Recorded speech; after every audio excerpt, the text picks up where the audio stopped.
everyone. Today we will discuss the concept of hypothesis and what are its various types. So, in research, when we want to explore something, we have to make a assumption about it, and then in the research process, we gather data and we try to prove that assumption of us true or false. तो हम जब भी research का काम शुरू करते हैं, तो रिसर्च का काम शुरू करने से पहले हमको एक assumption स्टेटमेंट लेना पड़ता है, जिसको सही या गलत साबित करने के लिए हम पूरी रिसर्च करते हैं। तो वो जो assumption स्टेटमेंट है, उसी को हाइपोथेसिस कहते हैं। तो फॉर एग्जांपल, जैसे मुझे मार्केट में सर्वे करना है कि लोग कौन सी कार खरीद रहे हैं ज्यादा, तो मैं उसके लिए एक assumption लेके चलता हूँ कि मार्केट में लोग कार नहीं खरीद रहे हैं। इस असम्पशन को गलत या सही साबित करने के लिए मैं पूरी रिसर्च करूंगा। या मैंने असम्पशन ले लिया कि लेट अस अज्यूम कि मार्केट में सभी लोग हैचबैक पसंद करते हैं। अब इस स्टेटमेंट को गलत या सही प्रूव करने के लिए मैं सारी रिसर्च करूंगा, डेटा कलेक्ट करूंगा और उसके बेसिस से बताऊंगा कि नहीं, मार्केट में लोग हैचबैक के साथ साथ एसयूवी, कॉम्पैक्ट एसयूवी ये सब पसंद करते हैं। या अगर मेरा डेटा कहता है कि नहीं, मैक्सिमम लोगों ने हैचबैक खरीद रखी है, तो मैं कहूंगा कि जो मेरा असम्पशन है कि लोग मार्केट में केवल हैचबैक पसंद करते हैं, वो सही हो जाएगा। तो ये जो असम्पशन स्टेटमेंट है, यहीं से पूरे रिसर्च की शुरुआत होती है।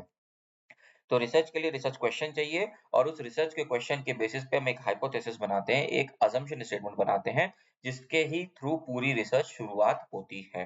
सो उसी असम्पशन स्टेटमेंट को हाइपोथेसिस कहते हैं। हाइपोथेसिस इज एन अनप्रूवमेंट स्टेटमेंट और प्रपोजिशन अबाउट अ फैक्ट और फिनोमेना। किसी भी फैक्ट और फिनोमेना के बारे में कोई अनप्रूवन स्टेटमेंट, उसी को हाइपोथेसिस या असम्पशन कहते हैं और उसी के थ्रू हम पूरी की पूरी रिसर्च कंडक्ट करते हैं। डेफिनेशन है, hypothesis is the tentative prediction और explanation of relationship between two variables. अब अगर दो वेरिएबल्स है, सपोज करिए कि बीपी और एज के बीच में रिलेशन है, तो हमने कहा कि एज और बीपी के बीच में कोई रिलेशन नहीं है। ये मेरा अजम्पशन स्टेटमेंट है और इसको मैं प्रूव करूंगा डेटा कलेक्ट करके कि जैसे जैसे लोगों की एज है, जैसे जैसे बीपी है, मैंने कोरिलेशन एनालिसिस लगाई और एक पॉजिटिव कोरिलेशन आया। तो मेरा अजम्पशन जो था कि बीपी और एज में कोई रिलेशन नहीं है, वो गलत साबित हो गया। सो हाइपोथेसिस बीपी और रिलेशन जैसे दो वेरिएबल के बीच के रिलेशनशिप को भी अज्यूम करने को भी हम हाइपोथेसिस बना सकते हैं।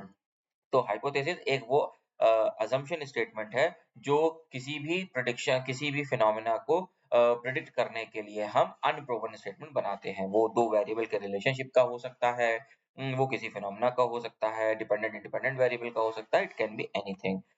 कैरेक्टरिस्टिक्स क्या है? अब क्योंकि वो अनप्रूवन स्टेटमेंट है, तो वो हाइपोथेसिस जो है वो बहुत प्रिसाइज और क्लियर बनती है। एग्जैक्टली मैं क्या पूछना चाहता हूँ, वो जैसे मैंने बताया कि मार्केट में लोग कार खरीदते हैं कि नहीं। अब मैंने कार खरीदते हैं कि नहीं लिखा, तो इसमें स्पेसिफिक आया कार। अब मैं ये बोलूं मार्केट में लोग फोर व्हीलर खरीदते हैं कि नहीं। फोर व्हीलर में ट्रक भी हो सकता है, फोर व्हीलर का कोई कमर्शियल व्हीकल भी हो सकता है, कार भी हो सकती है। तो हाइपोथेसिस जो होती है, जितनी ज्यादा प्रिसाइज और क्लियर हो, उतनी बेटर होती है। तो जैसे हमने बताया कि हम मान के चलते हैं कि लोग हैचबैक खरीदना पसंद करते हैं। तो अब मैंने स्पेसिफाई कर दिया कि हैचबैक की बात हो रही है, उसकी बात हो रही है, खरीदने की बात हो रही है। That is more clear. Hypothesis should be capable of tested. ऐसी असम्पशन स्टेटमेंट बनाना है जिसको एक्चुअली डेटा कलेक्ट करके हम टेस्ट कर सकें। ऐसा नहीं करना है कि जिसका डेटा कलेक्ट करके हम टेस्ट कर ही ना सकें। ऐसा कोई भी स्टेटमेंट अगर हम बनाते हैं, तो वो हाइपोथेसिस नहीं कहलाएगा। हाइपोथेसिस जो है वो वेरिएबल्स के बीच में रिलेशनशिप बताए और उसमें एक रिलेशनल हाइपोथेसिस बनने का कॉन्सेप्ट हो। मतलब जैसे हमने बताया कि लोग ऑटोमोबाइल हैचबैक खरीदते हैं या नहीं, तो एक रिलेशन बना के या तो परचेज कर रहे हैं या परचेज नहीं कर रहे हैं। बीपी और एज के बीच में एक रिलेशनशिप हो सकता है या नहीं हो सकता है। तो इस तरीके के एक प्रिसाइज स्टेटमेंट होना जरूरी है। हाइपोथेसिस का स्कोप लिमिटेड होना चाहिए। ऐसा नहीं है कि हम पूरी दुनिया की कारों की बात कर रहे हैं। तो हाइपोथेसिस की बात हुई कि हाँ, मैं आगरा शहर में देखना चाहता हूँ कि आगरा शहर के लोग हैचबैक पसंद करते हैं। Now this can be my assumption statement. Agra शहर के लोग थिएटर में मूवी देखना पसंद नहीं करते हैं। This can be my assumption statement. ऐसा स्टेटमेंट जिसका स्कोप लिमिटेड हो। मतलब मैंने आगरा शहर की बात की, मैंने मूवीज की बात की, मैंने स्पेसिफिक रिलेशनशिप की बात की, इस तरीके का कॉन्सेप्ट है, तो वो होता है लिमिटेड स्कोप। ठीक है।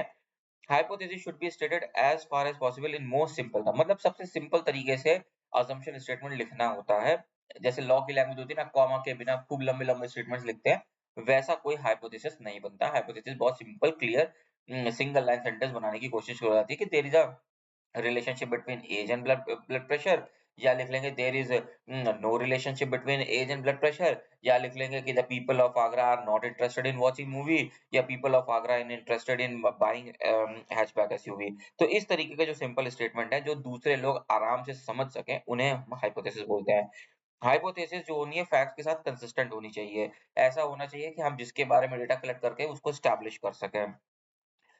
Hypothesis should be amenable to testing with a reasonable time. Hypothesis ऐसा होना चाहिए कि जिसको हम एक तय समय में टेस्ट कर सकें। ऐसा नहीं है कि हमने कह दिया कि अगली बार 144 साल बाद कुंभ होगा। अब 144 साल आज आपने देखा, अगले 144 साल बाद यहाँ 5,000 करोड़ लोग आएँगे। तो भाई 144 साल बाद आप ज़िंदा थोड़ी ना रहोगे। You will not be able to test that hypothesis. तो इस तरीके की हाइपोथेसिस नहीं बनानी जिसको आप अपने जीवन काल में टेस्ट ही ना कर सको। एक लिमिटेड टाइम पीरियड में कोई चीज़ टेस्ट हो सके तो उसे बोलते हैं हाइपोथेसिस। और हाइपोथेसिस जो है वो ऐसे फैक्ट्स को टेस्ट करे जिसका कोई एक्सप्लेनेशन दिया जा सके। मतलब अगर जैसे मैंने स्टेटमेंट बनाया कि आगरा के लोग हैचबैक खरीदते हैं। अब ये स्टेटमेंट अगर गलत साबित होता है, तो उसके पीछे एक्सप्लेनेशन दिया जा सकता है कि भाई लोगों से पूछा गया, तो लोगों ने बताया कि ये कारण है जिसकी वज़ह से हम हैचबैक की जगह एसयूवी पसंद करते हैं। तो मतलब हाइपोथेसिस ऐसी चीज़ का बनाया जाना चाहिए जिसका एक एक्सप्लेनेशन हो। तो जैसे हमारे एस्ट्रोनॉमर्स हैं, वो जब एक्सप्लोर करते हैं चीज़ों को, तो वो हाइपोथेसिस लेके चलते हैं कि सूरज के बियॉन्ड सूरज के चारों पृथ्वी रिवॉल्व करती है या सारे प्लैनेट्स रिवॉल्व करते हैं। तो इसको वो टेस्ट करने की कोशिश करते हैं, जिसका एक फेवरेबल एग्ज़ाम्पल देते हैं कि वो क्लॉकवाइज़ ही क्यों घूमते हैं, एंटी क्लॉकवाइज़ ही क्यों घूमते हैं, ये इसके अकॉर्डिंग ही क्यों घूमता है। Now they want to find an explanation. तभी उनकी वो हाइपोथेसिस वैलिड कहलाएगी, अदरवाइज़ अगर वो उसको टेस्ट करके एक रीज़नेबल एक्सप्लेनेशन नहीं दे पाते, तब तक वो स्टेटमेंट हाइपोथेसिस नहीं कहलाता है। कुछ एग्जाम्पल देख लीजिए, जैसे हमने एक एग्जाम्पल बनाया है कि स्टोर लॉयल्टी और कस्टमर के बीच में अगर बनाना है, तो वो इस तरीके की हाइपोथेसिस बन सकती है कि कस्टमर जो लॉयल हैं, customers who are store loyal are less knowledgeable about shopping. हम मान के चलते हैं कि अगर आप किसी दुकान पे लॉयल है, तो इसका मतलब आपको बाकी दुकानों के बारे में पता नहीं है। ये मेरा एक जनरल स्टेटमेंट है। ये गलत भी हो सकता है, सही भी हो सकता है। दूसरा स्टेटमेंट है store loyal customer are more risk averse than non loyal customers. मतलब अगर आप किसी दुकानदार पे बार-बार जाते हैं सामान खरीदने, तो हो सकता है आपको बाकी दुकानदार से खरीदने में डर लगता हो, आपको रिस्क लगता हो, तभी आप एक ही दुकानदार से बार-बार खरीदते हो। तो ये मेरे पॉसिबल स्टेटमेंट है कि क्या अगर आप स्टोर लॉयल हैं, तो आप या तो आप बाकी दुकानदार के बारे में जानते नहीं होंगे, हमने ये सोच के रखा है आपके मतलब ये असम्पशन है, या आपको बाकियों के दुकानदार से खरीदने में डर लगता है, ये असम्पशन है। तो इस तरीके के असम्पशन स्टेटमेंट्स हम बनाते हैं। बात इतनी है कि कोई व्यक्ति स्टोर लॉयल क्यों है?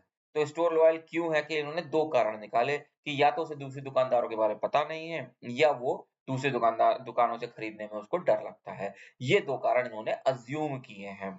तो इसीलिए उसका असम्पशन स्टेटमेंट क्या कहलाएगा?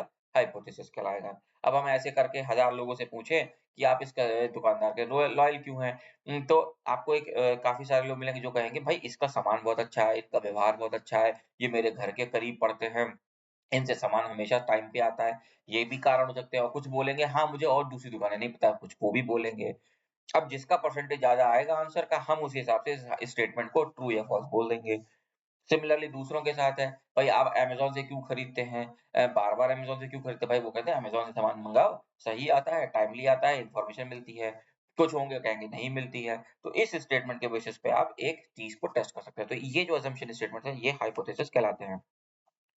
अब आते हैं कितने टाइप की हाइपोथेसिस होती है? 2 टाइप की हाइपोथेसिस होती है, जनरल और स्टैटिस्टिकल। हम लोग बात करते हैं स्टैटिस्टिकल हाइपोथेसिस की। स्टैटिस्टिकल हाइपोथेसिस 2 तरीके की होती हैं, नल हाइपोथेसिस और अल्टरनेट हाइपोथेसिस। इन्हीं के ऊपर हमारी पूरी कॉन्सेप्ट चलता है। नल हाइपोथेसिस का मतलब वो बेसिक स्टेटमेंट जिसमें हम नो डिफरेंस, नो रिलेशनशिप इन सबको लेके बनाते हैं। तो जैसे मैंने कहा कि आगरा के लोगों को कार लेना पसंद नहीं है। ये जो मैंने बेसिक स्टेटमेंट बनाया, जिसमें हमने कहा कार लेना पसंद नहीं है, इसको गलत साबित करना सबसे आसान है। कोई भी एक व्यक्ति मिल जाए जो कार लेना पसंद करता है, मेरा ये स्टेटमेंट गलत साबित हो जाएगा। तो हम नल स्टेटमेंट उस स्टेटमेंट को बनाते हैं, उस तरीके से बनाते हैं जिसको गलत साबित करना सबसे आसान हो। तो वहाँ पे नल स्टेटमेंट बनाने में हमको नो रिलेशनशिप वाला कॉन्सेप्ट यूज़ करना पड़ता है। No relationship, no effect, no importance. वहाँ जब हम यूज़ करते हैं, तो वो नल हाइपोथेसिस बन जाती है। तो नल हाइपोथेसिस बनाने के लिए हम एच नॉट से उसको रिप्रेजेंट करते हैं। और ये वो हाइपोथेसिस होते हैं जिसको हम गलत साबित करना चाहते हैं। तो किसी को गलत साबित करने के लिए क्या होता है, एक सिंगल सही एविडेंस मिल जाए, वो गलत साबित हो जाता है। जैसे हम बोले कि पूरी दुनिया में जो हंस हैं, वो काले हैं। अब इसको गलत साबित करने के लिए हमें क्या करना है, केवल एक हंस ढूंढना है जो सफेद रंग का हो। तो हम कहते हैं कि all the no swan in this world is white. अगर मैं ये स्टेटमेंट बनाऊं तो मुझे जैसे ही एक भी स्वान व्हाइट मिल जाएगा, मेरी ये स्टेटमेंट गलत हो जाएगा। तो सबसे सिंपल होता है, सबसे आसान होता है नल हाइपोथेसिस को गलत या सही साबित करना। और मैं ये बोलूं कि पूरे दुनिया के सारे हंस जो हैं वो व्हाइट हैं। अब मेरे लिए कितना मुश्किल होगा, मुझे दुनिया का एक एक हंस चेक करना पड़ेगा कि वो व्हाइट है या नहीं। जब तक दुनिया के एक एक हंस को मैं चेक नहीं कर लूं और वो सारे व्हाइट नहीं निकले, मेरी वो हाइपोथेसिस प्रूव नहीं हो सकती। इसीलिए नल हाइपोथेसिस हम लोग नो के स्टेटमेंट से बनाते हैं, जिसको गलत साबित करना सबसे आसान होता है। तो नल हाइपोथेसिस हमेशा नो रिलेशनशिप के कॉन्सेप्ट पे चलती है। फॉर एग्जांपल, स्मोकिंग और लंग कैंसर के बीच में एक रिलेशनशिप ढूंढना था, तो हमने ये नहीं बनाया कि smoking always causes lung cancer. अगर हम ये स्टेटमेंट बनाते तो मुझे दुनिया के हर उस आदमी को चेक करना पड़ता कि जो स्मोकिंग करता है। पर मैंने एक बना लिया स्टेटमेंट कि स्मोकिंग की वजह से लंग कैंसर नहीं होता है। ये स्टेटमेंट बनाते ही सबसे आसान हो गया कि कोई भी एक पेशेंट मिल जाए जिसको स्मोकिंग की वजह से कैंसर हुआ हो, मेरा ये स्टेटमेंट खारिज हो जाएगा। सो नल हाइपोथेसिस हमेशा no relationship, no effect, no impact इस तरीके के शब्दों से बनती है। इसी को हम लोग स्टैटिस्टिकल हाइपोथेसिस कहते हैं। स्टैटिस्टिकल हाइपोथेसिस को हम इंटरप्रिटेशन के लिए काम में आते हैं। यहाँ पे हमेशा नो रिलेशनशिप की बात की जाती है अगर कोई इंडिपेंडेंट और डिपेंडेंट वेरिएबल है। फिर आती है नल हाइपोथेसिस को लिखने का तरीका। नल हाइपोथेसिस इस तरीके से होती है, सपोज करिए किसी आदमी ने कहा कि मेरे दुकान पे जो एवरेज सेल है 2000 रुपए की है, और मैं आता हूँ उसकी दुकान पे और मैं उसकी दुकान को देख के बोलता हूँ नहीं यार तुम्हारी सेल्स 2000 रुपए से ज्यादा की ही है। तो नल हाइपोथेसिस क्या बनेगी, मान के चलते हैं कि इनकी सेल्स 2000 रुपए की है। यहाँ पे हम ये नहीं बोलेंगे कि मान के चलते हैं इनकी सेल्स 2000 रुपए की नहीं है, ऐसा नहीं। स्टेटमेंट लिखा जाएगा, यहाँ मान के चलते हैं कि ये जो कह रहे हैं वही सही है, ऐसा होता है। तो नल हाइपोथेसिस जब हम मीन के फॉर्म में बनाते हैं तो इस तरीके से बनते हैं कि मान के चलते हैं कि द नल हाइपोथेसिस इज कि इनकी सेल्स 2000 रुपए है। अब किसी भी दिन मुझे उनकी सेल 2000 रुपए से ज्यादा मिल जाए तो मैं कह दूंगा कि आपकी स्टेटमेंट जो है वो गलत हो गया। तो this is how we explain null hypothesis. लिखने का तरीका इस तरह से होता है, mu equal to mu H not और 100, मतलब मीन वैल्यू जो है वो 100 है, ऐसा हम मान के चलते हैं। जिस दिन हम इसे गलत साबित कर देंगे वो हो जाएगा हमारी टेस्टिंग ऑफ हाइपोथेसिस। इसी के ऑपोजिट एक हाइपोथेसिस बनती है जिसको कहते हैं अल्टरनेट हाइपोथेसिस। तो जो नल हाइपोथेसिस का स्टेटमेंट होता है, उसी का जो ऑपोजिट स्टेटमेंट होता है उसी को कहते हैं अल्टरनेट हाइपोथेसिस। तो नल हाइपोथेसिस कहती है कि दो वेरिएबल्स के बीच में कोई रिलेशन नहीं है, अल्टरनेट कहती है कि देयर इज अ रिलेशनशिप। तो जहां वो नो की बात करता है, यहाँ ये यस की बात करता है। तो जैसे हमने नल हाइपोथेसिस बनाया था कि there is a no relationship between smoking and lung cancer, alternate hypothesis उसका ऑपोजिट बनेगा कि देयर इज अ रिलेशनशिप। ठीक है, तो जब हम नल हाइपोथेसिस को रिजेक्ट करते हैं कि कोई कैंसर नहीं होता है स्मोकिंग करने से, तो अगर वो चीज रिजेक्ट हो जाएगी इसका मतलब इसमें कैंसर होता है स्मोकिंग करने से। तो ये जो रिजेक्ट होने के बाद जो स्टेटमेंट आता है उसी को कहते हैं अल्टरनेट हाइपोथेसिस। अल्टरनेट हाइपोथेसिस दो तरीके की हो सकती है, डायरेक्शनल और नॉन डायरेक्शनल।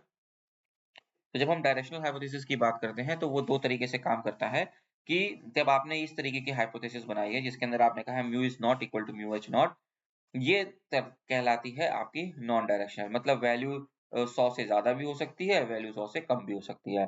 बट स्टेटमेंट में आप लिख देते हैं mu is greater than mu H not, इसका मतलब आप चाहते हैं कि जो आप टेस्ट कर रहे हो वैल्यू वो ग्रेटर देन आए। Mu less than mu H not लिख देते हैं, इसका मतलब आप जो टेस्ट कर रहे हो वो चाहते हो कि ये वैल्यू इससे छोटी आए।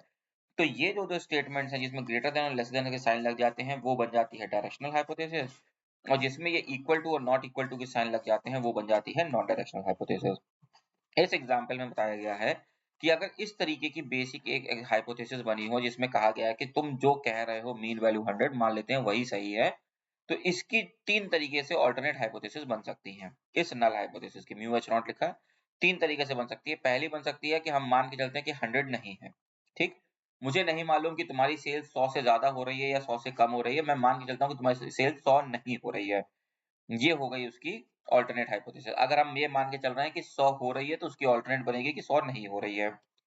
या तो मुझे थोड़ा बहुत आइडिया, तो मैंने कहा कि नहीं 100 से तो ज्यादा ही हो रही है, या मैं मान के चलूंगा 100 से कम हो रही है। तो अगर मेरी नल हाइपोथेसिस है कि तुम्हारी सेल 100 रुपए है तो उसकी तीन ऑल्टरनेट हाइपोथेसिस बन सकती हैं, या तो 100 नहीं है, या तो 100 से ज्यादा है, या तो 100 से कम है। सो इस तरीके से एक सिंगल हाइपोथेसिस को, अगर नल हाइपोथेसिस को देखा जाए तो वो तीन तरीके से बनाई जा सकती है। This is the example. कुछ एग्जाम्पल्स दिए हैं नल और अल्टरनेट हाइपोथेसिस के, ये इंपॉर्टेंट है, एग्जाम में आपसे पूछा जा सकता है कि कैसे किसी दो वैल्यूज का नल और अल्टरनेट स्टेटमेंट बनेंगे। तो जैसे एग्जांपल दिया है यहाँ पे कि नई एडवर्टाइजमेंट का सेल्स के ऊपर क्या इफेक्ट पड़ेगा, इसके ऊपर नल हाइपोथेसिस बनाइए। तो हम मान के चलते हैं कि एडवर्टाइजिंग का सेल्स के ऊपर कोई इफेक्ट नहीं पड़ेगा, नो इफेक्ट। हमने कहा था ना नल हाइपोथेसिस बनाते वक्त हम नो इफेक्ट का यूज करते हैं। तो हमने कहा कि there is no effect of advertising on sales, तो हमने कहा does not increase sales. Does not increase sales अगर नल हाइपोथेसिस है तो ऑल्टरनेट क्या हो जाएगा, it increases sales. Similarly marketing channels का एंगेजमेंट रेट पे फर्क देखना है, तो हमने कहा कि देयर इज नो डिफरेंस, मतलब मार्केट के एंगेजमेंट रेट का मार्केटिंग चैनल्स पे कोई फर्क नहीं पड़ता, तो ऑल्टरनेट क्या बन जाएगी, there is a difference. Online education does not improve से बनी नल हाइपोथेसिस, तो इम्प्रूव से बन जाएगी alternate hypothesis. These are the example जिसको आप लोग ध्यान से पढ़िएगा, क्योंकि ये एग्जाम में आ सकता है कि कोई सिनेरियो दे दिया जाए और आपसे पूछा जाए कि उसकी ऑल्टरनेट और नल हाइपोथेसिस बनाइए।